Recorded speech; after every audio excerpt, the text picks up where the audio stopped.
Welcome back to part 3 of going through every book I read in 2024 and telling you a little bit about it, my thoughts, and my rating. I'm keeping it non-spoiler. We are going through books 21 through 30 now. Let's get into it. Book 21 was Nightbane by Aster. Now, this is the continuation in the Lightlark series. It is book 2. I actually really enjoyed this more than the first book, which is saying a lot because I honestly wasn't sure if I was going to continue after reading Lightlark. It was not my favorite. I did enjoy it, but I wasn't sure if it was enough. I'm glad I continued because Nightbane was a lot better.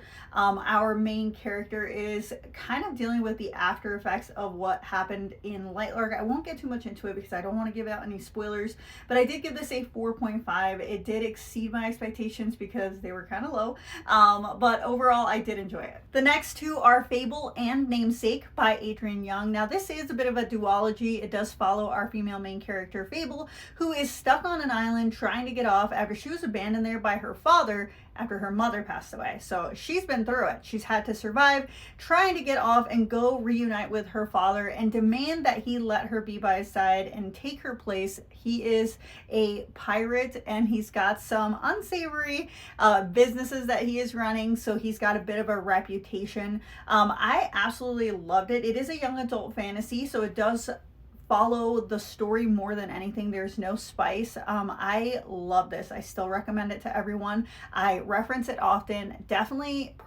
probably my top 2 pick for favorite duologies of the entire year. Next, I picked up Caraval, which is the first book in the Caraval series by Stephanie Garber. This is a very hyped up book series. I was a little nervous because whenever something's really hyped up, I always go in with high expectations. Now, I will say I enjoyed this story. It's a great premise. Our main character, Scarlett, and her sister have always wanted to participate in Caraval, which is a big scavenger hunt type circus where the audience participates in the activities. They've always wanted to go. You have to be invited, and of course they're finally invited. When they go through, they realize that it is more about them than they realized. They learned a lot about Caraval legend, the gamekeeper, I guess, what I would call him, and herself and her sister. It was very interesting. I did enjoy it and I did continue. I gave this a 4.25. Next, I read This Spells Love by Robb. Now, this was super fun. It was a story of a female main character who gets dumped, then proceeds to get drunk and accidentally casts a spell that she had never met her ex. Now, all well and good, but it comes true, and she also accidentally has her best friend forget who she is because she met him at the same time that she met her ex.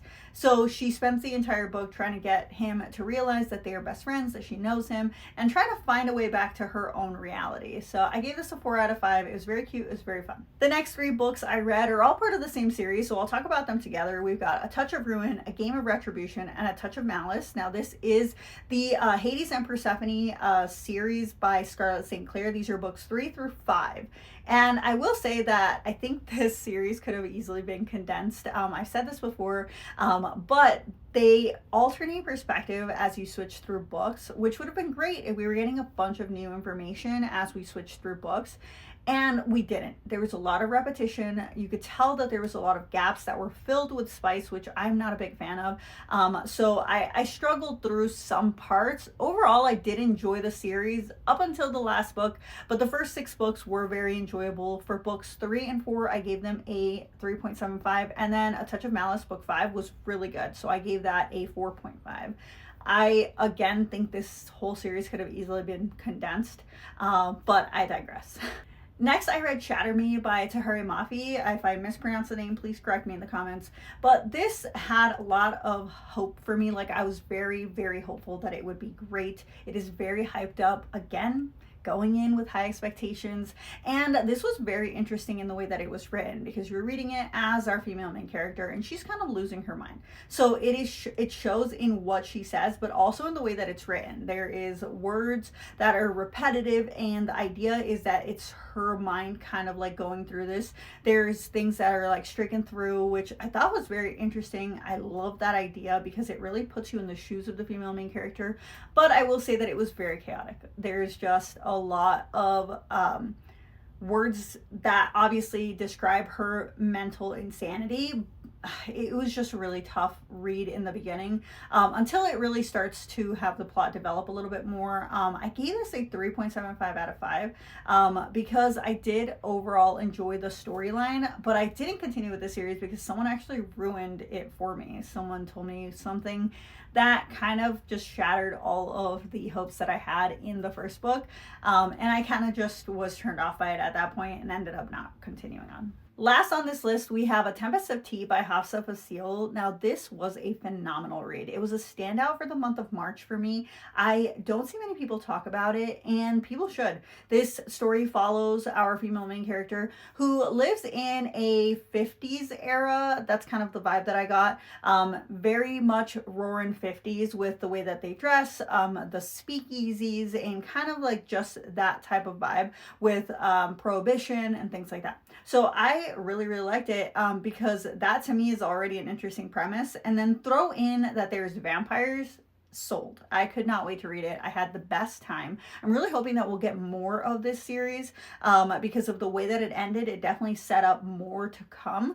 I gave this a 4.75 because at the very end we explored something new that I just really wish we had talked more about. Like, it kind of came out of nowhere. There was not a lot leading up to it, but outside of that, as long as we get another book, I think this could easily be bumped up to a 5. I really enjoyed it. If you haven't read it, I highly recommend that one. So there you have it, books 21 through 30. We are zooming through these. I'm really hoping to get another video posted before the end of this week. But if you enjoyed my content, please be sure to like and follow. I can't wait to continue on because this has been a lot of fun.